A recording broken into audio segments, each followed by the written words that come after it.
Yes, Lance knew he was in trouble.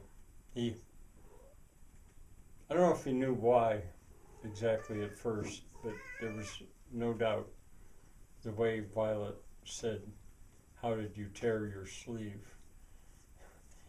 He said, "Oh, it was nothing. I scraped my arm on a branch, and I skinned myself a little bit in the arm, and he showed that, and Elaine saw that. He had a kind of a brush burn there, and right away she wanted to go back into healing mode and say, let me put some zinc oxide on that. It'll heal better." And she was all fussing over him.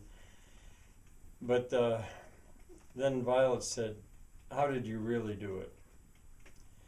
And Lance, again, he didn't know exactly why he was in such deep trouble, but he figured I just better tell the whole story. So he told about parking his bike and climbing a tree and wanting to see the mountains, and then on the way down the tree, slipping and on the branch and sliding down and tearing his sleeve. Well, Violet was just getting sterner and sterner as she heard this.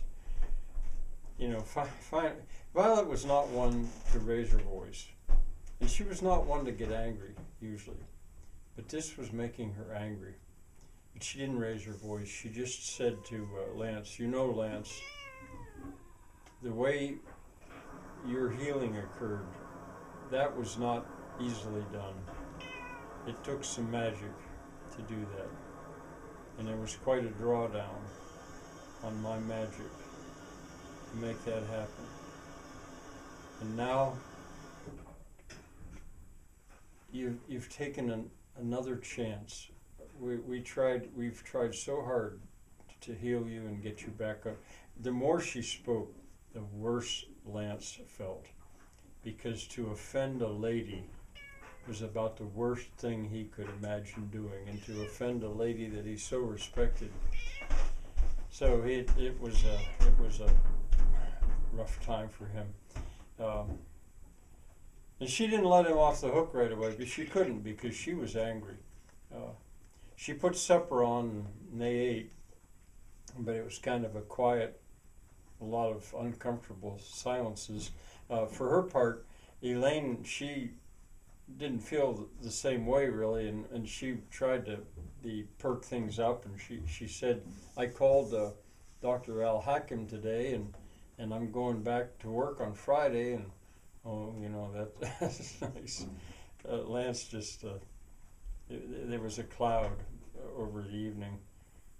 Violet, after a while, said, "I think it's time too that I should call Tira. Tomorrow, you're obviously okay to ride a bike to the bay.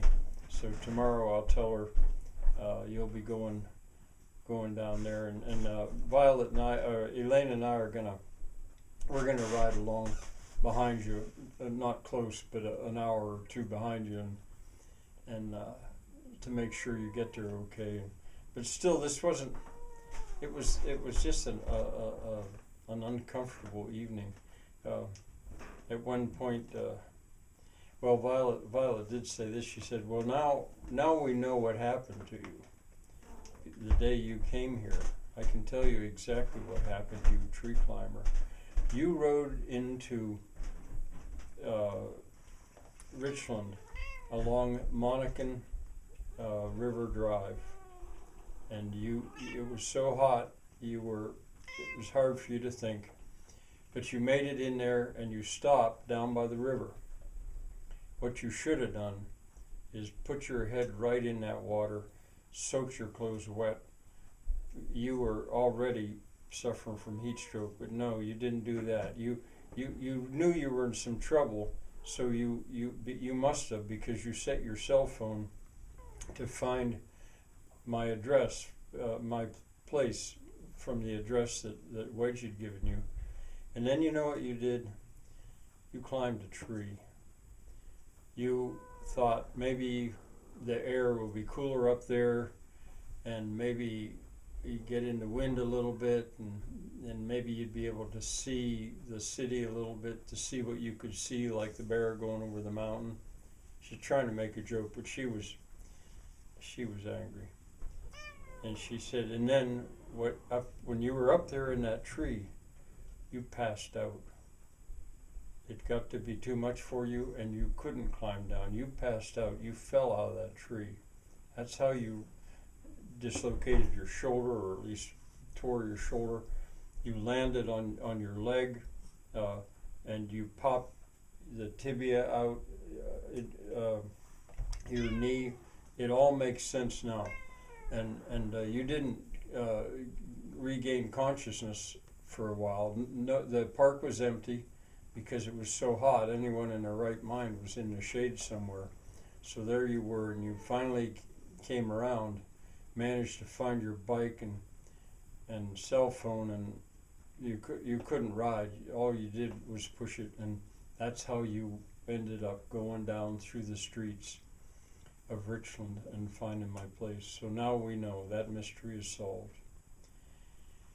But I don't feel very much like entertaining tonight, so Elaine, you're going to have to take over the hostessing. Elaine's still trying. She says, well, maybe we could watch some Shakespeare again. What's on tonight? She took a look, and here it was Titus Andronicus. And she looked a little closer and said, oh, that's got murder in it, and incest, and rape, and mutilation, and cannibalism. I don't know if I want to watch that. And Violet said, well, I sure don't. Violet said, you know what, I want to fix that sleeve, so I'm going to excuse myself.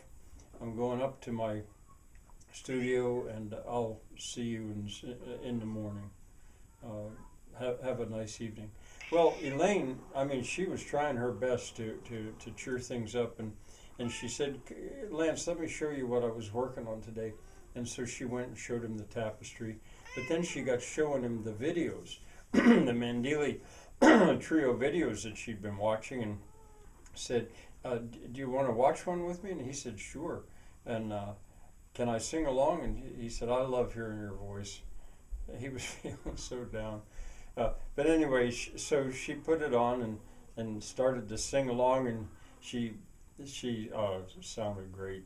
And she said, you want to know what that's about? I understand every word. And so she was translating and singing these songs, and she pointed out that they had an instrument. She looked it up. That's called a panduri, that they have that instrument. And my mother, she never had one of those. All she did was sing. But anyway, that's why it sounds so nice. And so anyway, the evening wasn't a complete ruin, but by the time Lance went to bed, he'd had a pleasant enough evening, but in a way, but he couldn't get over the fact that he had offended a lady, and he'd offended his hostess.